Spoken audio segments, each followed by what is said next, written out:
Dans cette partie, nous allons voir le développement des qualités physiques chez l'enfant. Plus précisément, nous allons voir le développement de l'endurance, de la résistance, de la vitesse, de la force, mais aussi de la souplesse. Le premier développement sur lequel nous allons nous intéresser est l'endurance. Plus particulièrement l'endurance aérobie. L'endurance aérobie peut être définie comme étant la capacité à maintenir un exercice modéré, considéré comme étant sous-maximal, pendant un temps relativement long. C'est donc vraiment la mise en jeu de la filière énergétique, la filière aérobie, avec une grande capacité mais une puissance assez faible. L'intérêt de la pratique sportive qui sollicite cette filière aérobie, c'est plus ou moins de mettre en avant l'âge, donc la préservation du système cardiovasculaire, mais aussi respiratoire, et le travail sur l'endurance aérobie. Donc c'est souvent la pratique la plus courante dans la préparation physique générale, donc dans la PPG. Donc c'est vraiment la capacité d'endurance qui peut être vraiment mise en avant chez l'enfant. Donc c'est une aptitude qui est en fait quelque chose de véritablement essentiel et qu'on peut considérer comme étant le véritable baromètre de la condition physique. Le développement de l'endurance va être l'évaluation de l'aptitude aérobie par la mesure de la capacité aérobie et par la mesure de la puissance maximale aérobie. La puissance maximale est déterminée par la mesure du VO2 max en laboratoire et du VO2 pic sur le terrain, c'est-à-dire plus précisément la vitesse maximale aérobie, la VMA. L'évaluation de la VMA se fera donc à l'aide de différents tests de terrain. Les plus courants sont le test VAM-EVAL ou le test navette.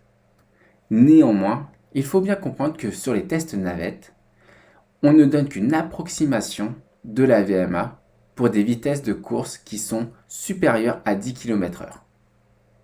La VMA permet donc de faire le lien entre les paramètres de terrain et les données physiologiques. En complément, la capacité maximale aérobie peut être le rapport entre la puissance maximale aérobie avec le volume d'oxygène maximal. Le plus souvent, ce rapport entre les deux est exprimé en litres par minute, qui augmente avec l'âge, quel que soit le sexe. Il n'existe pas vraiment de véritable différence sexuelle avant la puberté. Néanmoins, on peut avoir une augmentation chez le garçon après la puberté, car nous avons cette augmentation de la masse musculaire. Chez les filles, le VO2 max stagne après la puberté. Attention, il peut aussi être exprimé en millilitres par kilogramme par minute, c'est-à-dire relativisé ou normalisé selon le poids corporel. Chez le garçon, le VO2 max reste à peu près constant autour d'une valeur proche de 50 ml par kilogramme par minute, et ceci quel que soit l'âge. Chez la fille, néanmoins, le VO2 max, lui, a tendance à chuter après la puberté, voire peut-être même avant la puberté. La capacité maximale aérobie, quant à elle, est aussi la quantité totale d'énergie qui peut être fournie par la filière aérobie. Cette filière est la seule qui utilise les 3 substrats énergétiques, les glucides, lipides et les protides. On retiendra que sur le terrain, la capacité maximale aérobie est évaluée par le timeline 100. Donc c'est le temps limite qui est défini par la durée pendant laquelle un coureur, un sportif, un athlète est capable de maintenir 100% de sa VMA pendant un certain temps. Cet index, lui, peut évoluer avec l'âge. Pour rappel, un exercice sous-maximal donné, nous avons aussi une sollicitation de la filière anaérobie lactique, une production de lactate qui devient élevée, une augmentation aussi de l'acidose musculaire, mais aussi sanguine, qui peut amener un arrêt de l'exercice. Pour rappel, pour un exercice sous-maximal donné, si la sollicitation de la filière anaérobie lactique est trop élevée, alors nous avons la production de lactate qui va avoir une incidence sur une augmentation de l'acidose musculaire, modification du pH sanguin et peut-être par la suite un arrêt de l'exercice. Le souci particulier pour les enfants et les adolescents, c'est que la production de lactate, elle, reste totalement modérée. C'est-à-dire qu'en utilisant le seuil lactique qu'on considère étant à 4 mmol par litre, qu'on appelle de façon impropre le seuil anaérobie, On constate chez l'enfant que ce seuil lactique, lui, est à environ 75 à 80% pour des exercices intenses, qui sont aussi extrêmement brefs, donc avec une durée inférieure à 4-5 minutes. La part prise du métabolisme aérobie est plus importante chez l'enfant que chez l'adulte. En complément, il semblerait que l'enfant soit particulièrement bien adapté pour des efforts d'endurance. On remarque par exemple que la répartition des fibres lentes, des fibres 1 et 2A, qui sont peu glycolytiques, sont davantage plus importantes que chez l'adulte sédentaire. L'enfant dispose donc d'une concentration en glycogène musculaire beaucoup plus faible que celle de l'adulte. Les enfants qui sont compris entre 11 et 13 ans présentent une activité assez importante des enzymes du cycle de Krebs qui sont largement supérieures de 3 à 50% par rapport à l'adulte. Cependant, sur le terrain, on peut remarquer aussi une certaine dissonance entre le niveau de performance et le niveau de la PMA. On retiendra par exemple que pendant la course à pied, le problème de l'économie de course, l'enfant aura peut-être moins de technique que l'adulte, il consommera relativement par rapport à son poids corporel plus d'oxygène pour parcourir normalement la même distance. Cette économie de course, elle, va commencer à s'améliorer pendant l'adolescence. Afin d'adapter les différents types et les différents exercices pour de l'endurance, il est important de prendre en considération que la majorité des adaptations qui sont rencontrées chez l'adulte peuvent se retrouver aussi chez l'enfant et chez l'adolescent. Par exemple, on peut proposer un programme d'entraînement de 6 à 32 mois chez l'enfant de 6 à 11 ans. Si l'intensité de l'exercice est suffisamment élevée, il est possible que le VO2 max peut lui augmenter de 10 à 20%. De plus, cette augmentation de l'économie de course qui va avoir lieu au cours de l'adolescence va aussi permettre une élévation du niveau de pratique, donc du niveau de performance. Néanmoins, il ne faut jamais oublier que la période d'échauffement reste essentielle afin d'avoir une évaluation la plus proche de la performance. Le temps requis pour un échauffement chez un enfant est compris entre 5 à 10 minutes, qui est largement suffisant. Au niveau du plan biochimique et morphologique, on peut observer différentes choses chez l'enfant. La première chose, nous pouvons remarquer une plus grande utilisation des lipides qui va avoir une incidence directe sur l'épargne du glycogène musculaire. Ainsi, les enfants ont tendance à plus facilement utiliser les ressources lipidiques que glycolytiques. La seconde chose est l'augmentation des surfaces de fibres musculaires de type 1 et 2A, c'est-à-dire que nous allons avoir une largeur des fibres musculaires beaucoup plus importante.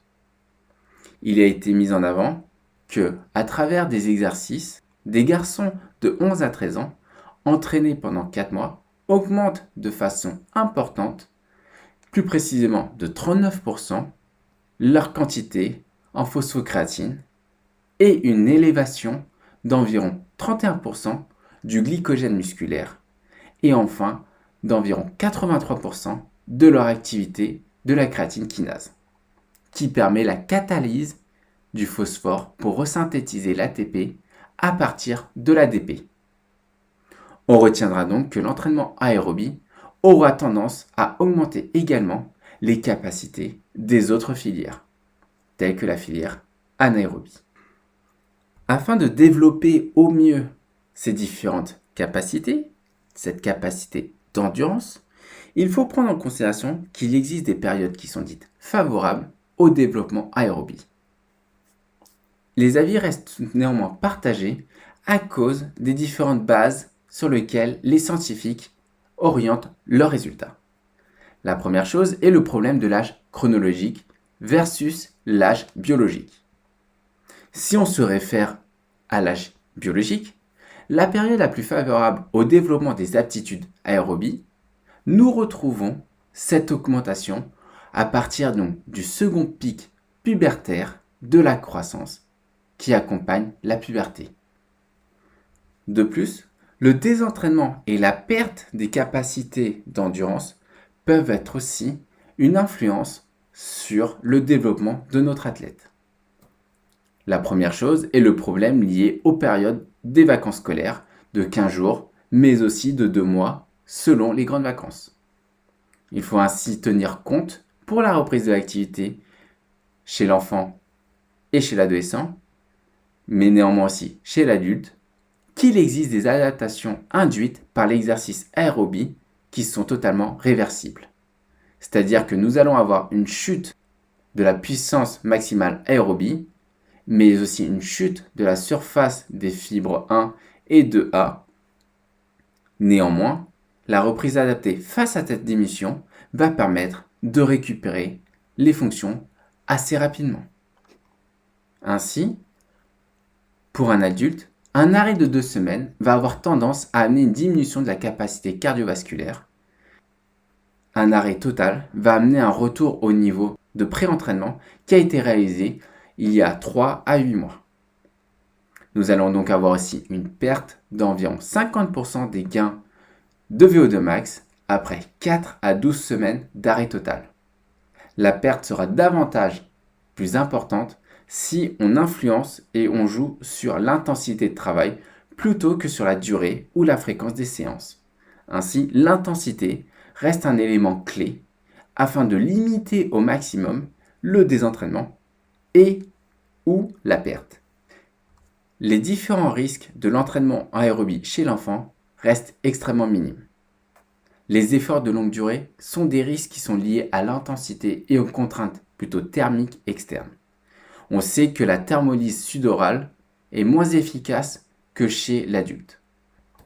Donc on peut avoir une hyperthermie par rapport à un apport hydrique qui peut augmenter le stockage thermique. Il est possible de voir par exemple que chez certains marathoniens, lorsqu'ils finissent une épreuve, ils ont une température corporelle supérieure à 41 degrés. Les exercices de course ont un risque ostéo-articulaire. Ceci est en lien pour les épreuves de longue durée, comme le marathon, donc il faut éviter au maximum, même si les enfants sont capables d'excellentes performances à ce sujet. Il a été trouvé dans la revue scientifique que certains enfants couraient le marathon en 2h40, voire 3h40 pour des enfants de 7 à 12 ans. Sur le plan cardio-respiratoire, mais aussi cardiovasculaire, et d'un point de vue du potentiel oxydatif musculaire, les enfants et les adolescents présentent des adaptations à l'exercice aérobie bien supérieures à celles du jeune adulte. Ainsi, le temps pour atteindre le plateau de VO2 lors d'un exercice est toujours plus court chez l'enfant et chez l'adolescent que chez le jeune adulte. Et ceci, quelle que soit l'intensité, supramaximale ou sous-maximale. Sous-maximale inférieure à 80% du VMA, supramaximale supérieure à 115% du VMA. Ces différentes caractéristiques physiologiques permettent à certains entraîneurs d'autoriser l'utilisation des puissances maximales et supramaximales, environ 120% du VMA chez l'enfant. De plus, le seuil anaérobie d'environ 4 mmol chez l'enfant, qui nous amène à peu près à 75 à 80% du VMA, est plus élevé que chez le jeune adulte. Là encore, cette caractéristique, comme je vous l'ai dit précédemment, permet de faire travailler l'enfant et ou l'adolescent à un pourcentage élevé de sa VMA sans solliciter fortement son métabolisme lactique. On retiendra par ailleurs que contrairement à de nombreuses croyances, l'élévation de la lactatémie n'a rien de néfaste chez l'enfant, chez l'adolescent, mais aussi chez l'adulte. Enfin, on notera avec un grand intérêt que les temps de récupération lors des exercices de course de durée ne sont pas plus courts chez l'enfant et chez l'adolescent que chez le jeune adulte. Ainsi, l'enfant semble être mieux équipé physiologiquement que le jeune adulte pour réaliser des courses en durée, dont l'intensité relative, c'est-à-dire en pourcentage du VMA, qui semble être élevé et qui permet aussi une meilleure récupération suite à des courses de forte puissance aérobie, donc supérieure à 120% du VMA. Pour cela, nous pouvons proposer différents entraînements à réaliser. Selon Cazorla, on peut définir deux types d'exercices selon les exigences qui sont imposées. La première reste l'amélioration de la puissance dans la filière énergétique. La seconde est l'amélioration de la capacité de la filière énergétique. L'entraînement aérobie, par la course en durée, peut se faire selon deux modalités. La première reste les exercices en continu. Ils visent notamment l'amélioration de la capacité aérobie. Le sujet court à un pourcentage donné de sa VMA jusqu'à épuisement. Cet exercice est assimilable à la notion de répétition maximale, par exemple qu'on retrouve en musculation. De plus, ce type d'exercice est par essence d'une grande pénibilité, forte sollicitation des ressources psychologiques, qui sera vraiment à utiliser avec parcimonie avec les plus jeunes jusqu'à 12 à 13 ans, qui auront un impact sur leur motivation à vouloir continuer un effort qui reste long et pénible. La seconde modalité reste l'exercice par intervalle, ce qu'on appelle le plus souvent l'intervalle training. Son intérêt semble être le plus évident. Il autorise en fait des volumes de travail de 1,5 à 3 fois supérieurs à celle de l'exercice en continu. Le principe est simple, c'est de réaliser des courses plus ou moins longues à un pourcentage donné du VMA, organisées en différentes séries. Ces séries sont entrecoupées d'un temps de récupération. Ainsi, on peut définir l'intervalle training comme étant différencié et catégorisé selon deux modalités. La première, le long-long. On recherche avant tout à l'amélioration de la capacité maximale aérobie. C'est un entraînement quantitatif. Le régime de course est de l'ordre de 80 à 100% du VMA et de l'ordre de 80 à 100% du VMA. Dans la dernière série, on recherche une série qui doit être épuisante. Quand on vise l'amélioration de la PMA ou du VMA, le nombre de répétitions par série doit être choisi pour ne pas épuiser le sujet. Donc nous sommes vraiment sur un entraînement qualitatif. Le régime de course est alors compris entre 95 et 105% du VMA. La seconde modalité est le court-court. Le régime de course est compris entre 110 et 130% du VMA. Les répétitions doivent être beaucoup plus courtes, comprises entre 10 et 15 secondes, pour rester largement inférieures en durée à la latence de la filière lactique, donc qui sera faiblement sollicitée. La récupération intra-série est égale à la durée de travail. On peut mettre en place ainsi une récupération passive ou semi-passive.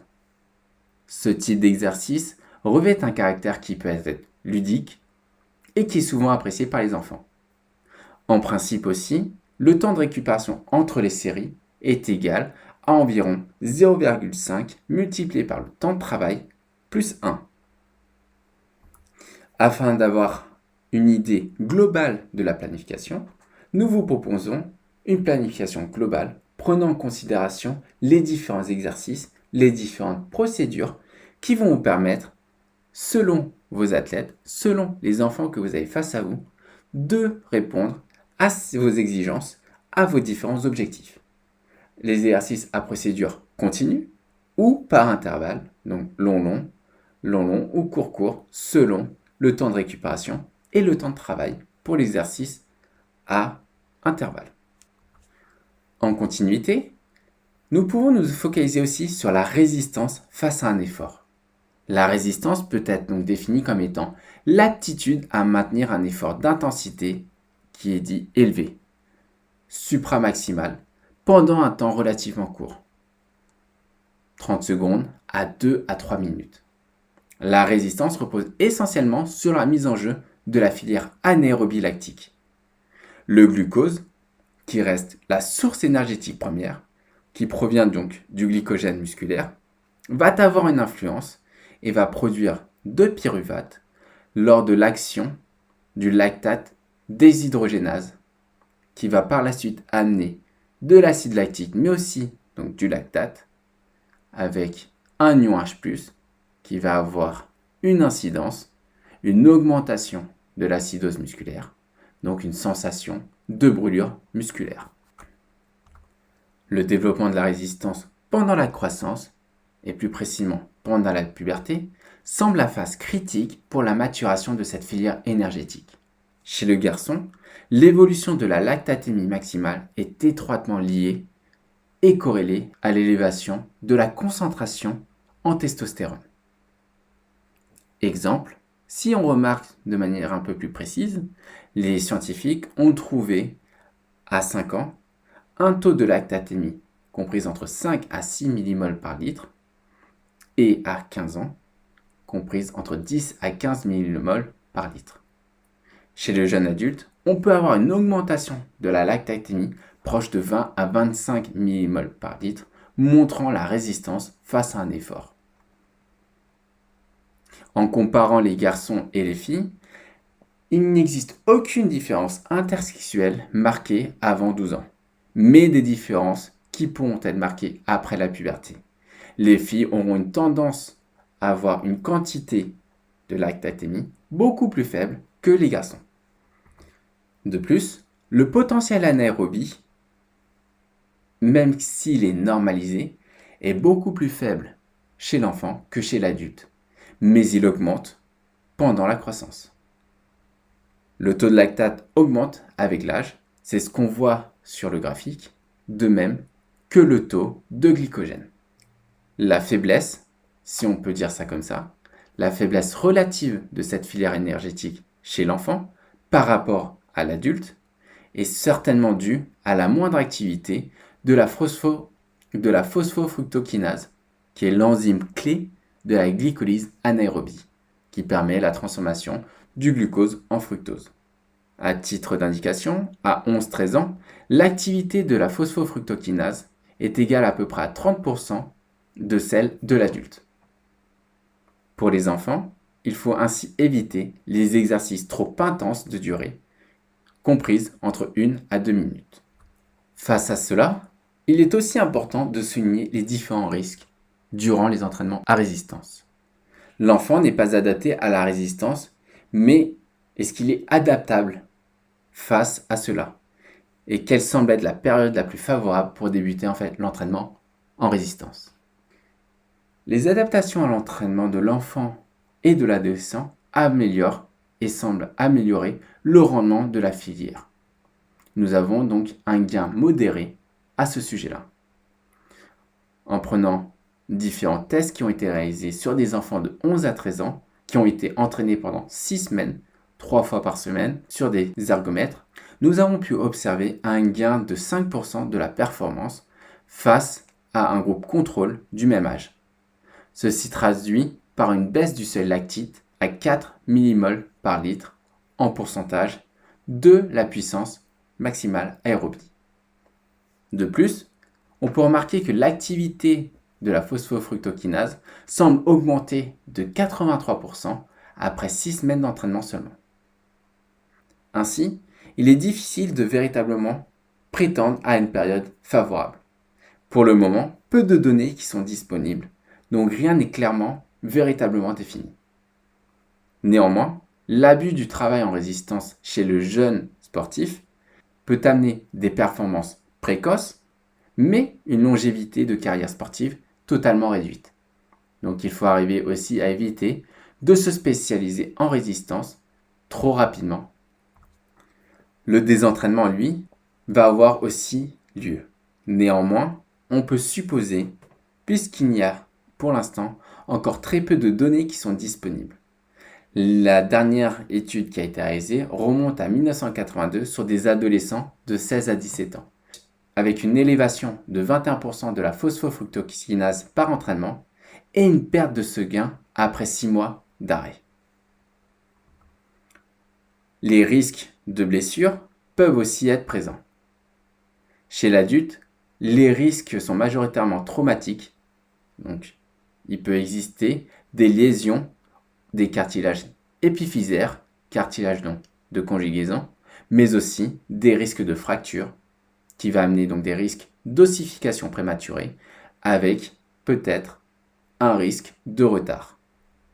En s'intéressant sur une nouvelle qualité physique, telle que la vitesse, il est important de définir la vitesse comme étant une aptitude à produire une action motrice dans un laps de temps minimal.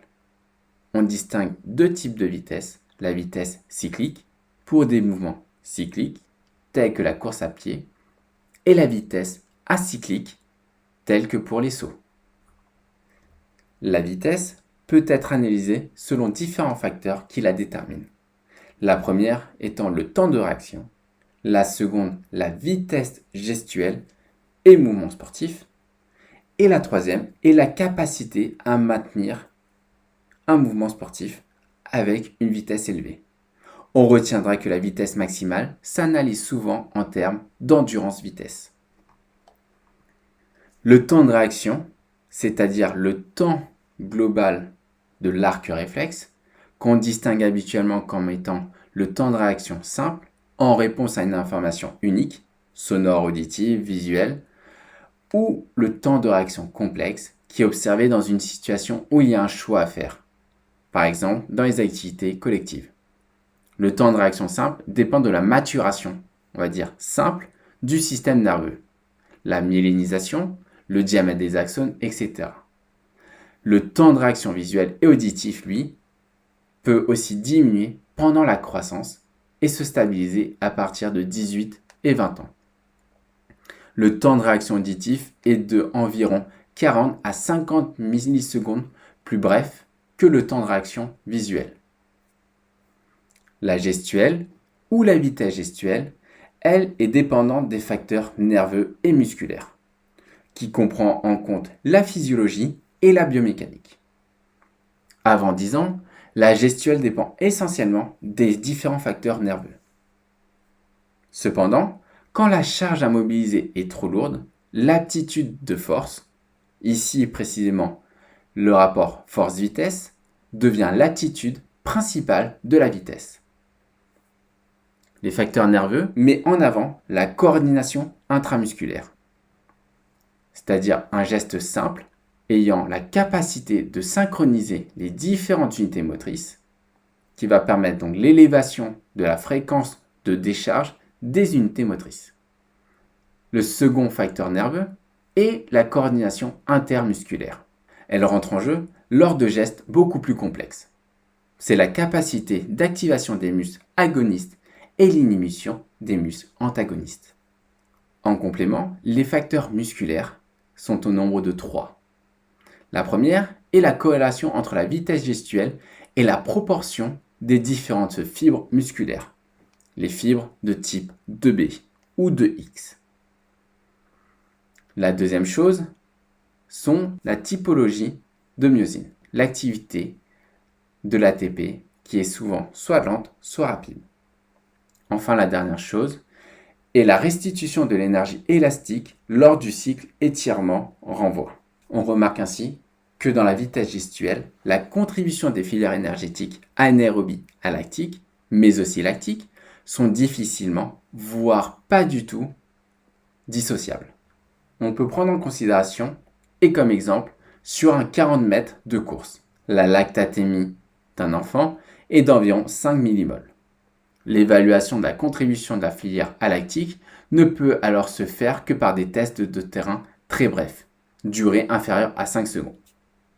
Nous avons donc un sprint de 25 mètres dans des conditions de vitesse moyenne qui peuvent augmenter avec l'âge.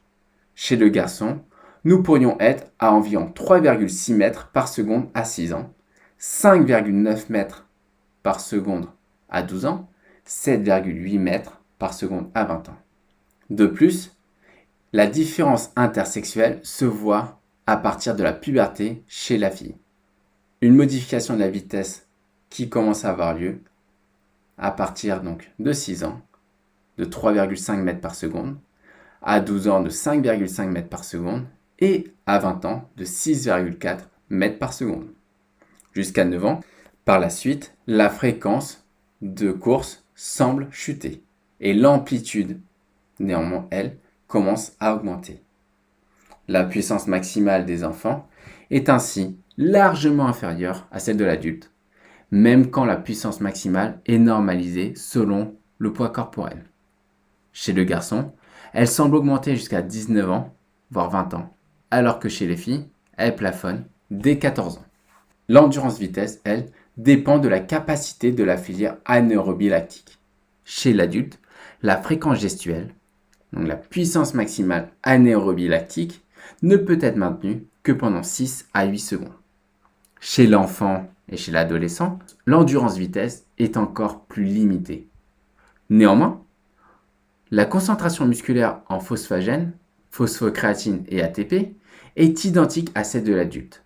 On peut donc penser que la moindre intervention ou la moindre participation de la filière lactique soit le responsable de cette limitation. Pour entraîner la vitesse, il est possible de mettre en place différents entraînements pendant la croissance. Le potentiel anaérobie lactique de l'enfant et ou de l'adolescent reste inférieur à celui du jeune adulte. Mais le déficit n'est pas le fruit de l'immaturité de la filière énergétique. Les adaptations à l'entraînement sont liées à la pratique d'exercices de vitesse avant la puberté qui va permettre d'accroître la vitesse gestuelle ainsi que par exemple la vitesse de course. Exemple, les garçons de 11 à 14 ans s'entraînent en sprint et ont des gains de vitesse de 1 à 1,6 mètres par seconde par rapport à des sujets contrôle du même âge. Ces gains sont beaucoup plus rapides vers l'âge de 14 ans. La vitesse faisant ainsi intervenir la composante supplémentaire, la composante de force. La masse musculaire augmente énormément et rapidement aussi à cet âge-là chez les garçons. On remarque aussi la grande facilité que l'on peut avoir à élever la fréquence gestuelle par l'entraînement chez l'enfant et chez l'adulte. L'amélioration de cette fréquence gestuelle sera beaucoup plus importante sans charge. Le gain de fréquence va augmenter en l'absence de charge. Elle sera moins efficace avec des charges plus importantes. Il semblerait que les entraînements permettent une augmentation de 25% de la puissance maximale anaérobie lactique. Ainsi, la période qui semble être le plus favorable au développement de la vitesse semble être justifiée par un travail assez précoce de cette qualité physique. À 6 ans, la vitesse va dépendre étroitement de la coordination motrice, donc des adaptations du système nerveux central, qui semble être à travailler pendant des jeux de forte élévation de la fréquence gestuelle. À la puberté, le développement de la force va amener à des facteurs musculaires beaucoup plus importants qui va avoir une influence sur l'augmentation de la vitesse, surtout si le poids du corps constitue la résistance. Face à cela, le désentraînement de la vitesse gestuelle est sous la dépendance étroite des facteurs génétiques, donc sont moins sensibles aux effets du désentraînement. Mais il n'existe pas encore véritablement de données réellement précises. Pour la force-vitesse et l'endurance-vitesse, l'arrêt de l'entraînement baisse les performances, mais qui ne peuvent pas être pour l'instant quantifiables. Les risques, restent là ici, sont orientés au niveau de la charge et pas véritablement sur la typologie d'exercice qui peut poser problème et ou des traumatismes ostéo-articulaires. Nous avons vu que la force musculaire semble être une qualité selon laquelle nous allons avoir un développement de la vitesse. La force, elle est donc la capacité d'un groupe musculaire à développer une tension sur le terrain. Si la tension ou la charge n'est mobilisable qu'une seule fois, on parle donc de force maximale. On parle aussi donc de force vitesse ou de force explosive pour caractériser la vitesse à laquelle la force est développée. Mais on parle aussi de force endurance pour caractériser la capacité d'un groupe musculaire à maintenir une tension ou une charge, sous maximale bien sûr, pendant un temps donné ou d'enchaîner un nombre élevé, supérieur à 30 répétitions. Du point de vue énergétique, deux manières de voir les choses. La première, si le travail est à charge élevée ou supramaximale, nous sommes sur de l'anaérobie lactique. La seconde, si le travail est modéré, privilégiant la force endurance, contribution, donc des 3 filières énergétiques. Rappelons que la tension développée par un muscle dépend de 2 facteurs nerveux. La première, le recrutement et la décharge des unités motrices et musculaires. La typologie de fibres sollicitées, de A, de B ou une. Sachant que, plus particulièrement, les fibres musculaires sont sollicitées sous cet ordre-là. 2B, puis 2A, puis 1. Par ailleurs, des facteurs aussi biomécaniques jouent aussi un rôle important. L'angle articulaire est aussi importante. Le fait d'avoir le couple tension-longueur, la tension qui peut être développée par un muscle est souvent étroitement corrélée à la surface de section de celle-ci. Il n'existe pas de différence sexuelle provenant de l'épaississement de ces différentes fibres. Le développement de la force pendant la croissance est souvent lié à un gain de force qui est corrélé au gain de la masse corporelle, donc la masse maigre. Avant la puberté, il n'existe pas de différence sexuelle. Néanmoins, après la puberté, le gain de force est plus rapide chez les garçons, lié donc à la testostérone, qui va amener une hypertrophie des fibres musculaires. Les filles, quant à elles, présentent leur gain de force maximal pendant leur période pubertaire, comprise entre 11 à 13 ans. Chez le garçon, le gain maximal se situe 1 an après la phase pubertaire, vers 14 ans, 15 ans. La force maximale semble se stabiliser vers 18 ans chez la fille et entre 20 à 30 ans chez le garçon. Cette évolution est comparable pour la force-vitesse et la force-endurance.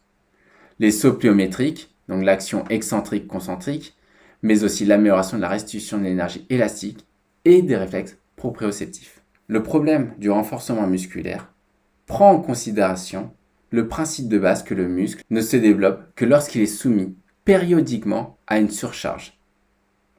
Chez l'adulte, les gains les plus élevés sont obtenus par des charges dépassant plus de 60% de la force maximale durant un effort concentrique, même si des effets sont observés avec des charges d'à peine plus de 30% de la force maximale. Des effets sont davantage marqués et obtenus avec des efforts excentriques à 120 à 150% de la force maximale. Plus particulièrement chez l'enfant, on a longtemps dit que l'enfant prépubère était incapable d'augmenter sa force, en raison précisément de son déficit en testostérone. Chez l'enfant, pour avoir une certaine comparaison, le taux de testostérone est à peu près équivalent à celui d'une femme adulte, d'environ 1/10 de celui de l'homme, du jeune adulte. Chez les filles et les garçons, des études récentes démontrent à contrario, à condition de respecter bien sûr 2 principes. Le premier, spécificité du mouvement et des groupes musculaires qui sont testés. Et la deuxième, le niveau de la charge de 50 à 100% pour vous permettre d'avoir environ 10 répétitions. Ramsey, en 1999, a mis en avant que des enfants de 9 à 11 ans ayant des exercices de 3 à 5 séries à 70 à 85% de leur répétition maximale et sans danger pour la colonne vertébrale. Et qu'au bout donc des 20 semaines, ayant 3 fois par semaine de musculation, il a pu obtenir un gain de 35% sur le développé couché, de 22% en presse oblique pour la force des quadriceps et une augmentation de l'endurance de force qui est totalement absente chez les sujets témoins. Les différents mécanismes sous-jacents à l'augmentation de la force chez l'enfant, mais aussi chez l'adulte, amènent aussi une absence d'hyperplasie des fibres musculaires provoquée par l'entraînement de force. Le début de l'entraînement en force permet donc de constater des augmentations de celles-ci sans hypertrophie. On observe de plus en plus des effets qui peuvent être dits croisés. Des entraînements au niveau d'un seul bras qui peuvent augmenter la force sur les 2 membres. Le gain initial de force passe donc par l'amélioration des coordinations intra- et intermusculaires et une augmentation du couplage excitation-contraction dans les fibres musculaires.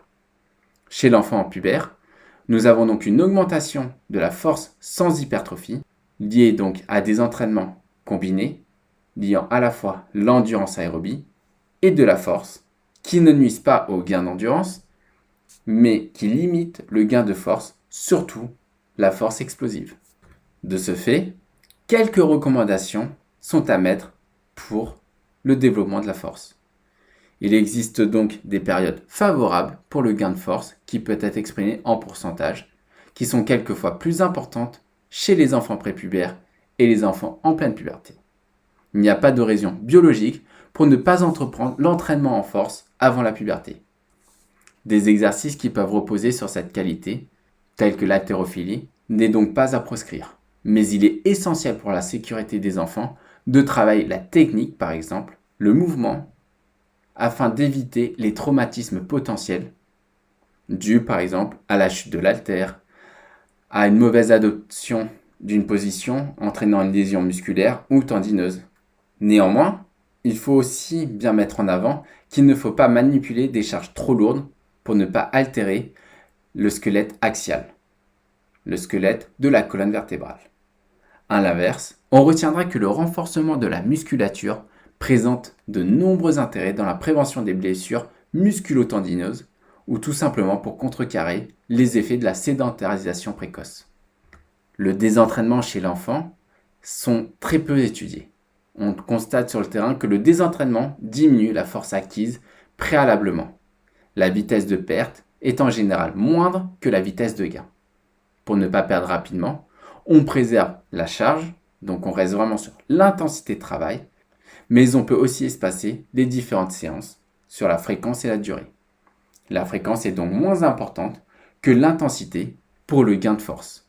Les risques liés à la force est avant tout lié au programme d'entraînement qui doit être bien adapté et bien construit. Les études épistémologiques démontrent qu'il y a moins de blessures pendant les différentes pratiques sportives telles que la gym, le football ou les sports de combat. La croyance selon laquelle la musculation retarderait la croissance et serait même dangereuse du point de vue cardiaque est sans fondement scientifique. Pour éviter les blessures lors de l'entraînement de la force chez l'enfant mais aussi chez l'adolescent, il faut utiliser des appareils adaptés à sa morphologie. Par exemple, éviter les haltères, privilégier le renforcement de la musculation de soutien des muscles profonds, abdominaux, lombaires, dorsaux, éviter des charges maximales avant 16 à 17 ans, mais plus ou moins opter pour des charges permettant de 8 à 10 répétitions, équivalent à environ de 60 à 70% de la répétition maximale. Une grande question s'oriente aussi sur la souplesse et la flexibilité. La souplesse reste la faculté d'un segment à être mobilisé, activement ou passivement, sur toute l'étendue anatomique de son articulation. Ainsi, la souplesse est limitée par différents facteurs qui peuvent être dits mécaniques. L'élasticité musculo-tendineuse, capsulaire, ligamentaire, la butée osseuse par exemple, l'épaisseur aussi de la masse musculaire ou adipeuse, mais aussi les facteurs nerveux, le problème de coordination agoniste-antagoniste. On distingue souvent la souplesse comme étant générale, par exemple la colonne vertébrale, les articulations, etc., mais aussi spécifique au niveau d'une articulation précise. On peut donc avoir une mobilité qui est dite dynamique, avec une plage angulaire sur un mouvement volontaire, et une mobilité statique, avec un mouvement passif et ou actif, lent mais maintenu. L'évolution de la souplesse pendant la croissance va dépendre de différents critères. L'analyse scientifique confirme que les observations, qui sont dites empiriques, la souplesse naturelle qui est beaucoup plus importante chez l'enfant. La mobilité articulaire semble donc être maximale à l'âge donc de 9 à 10 ans. Elle diminue ensuite sous l'influence de modifications morphologiques. C'est le cas par exemple de la souplesse, la flexion passive donc des hanches chez les filles, qui passe donc de 92 degrés à 9 ans à 83 degrés à 14 ans. Chez les garçons, à l'inverse, on peut aussi observer une diminution qui reste moindre.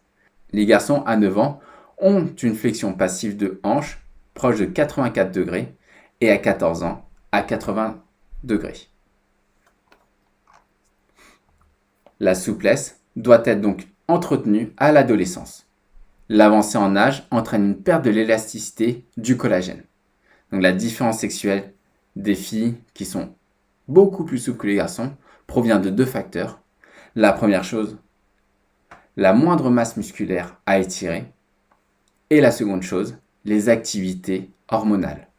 Les différentes recommandations qui peuvent être faites au niveau de la souplesse est d'amener l'enfant dès le départ à avoir une grande souplesse.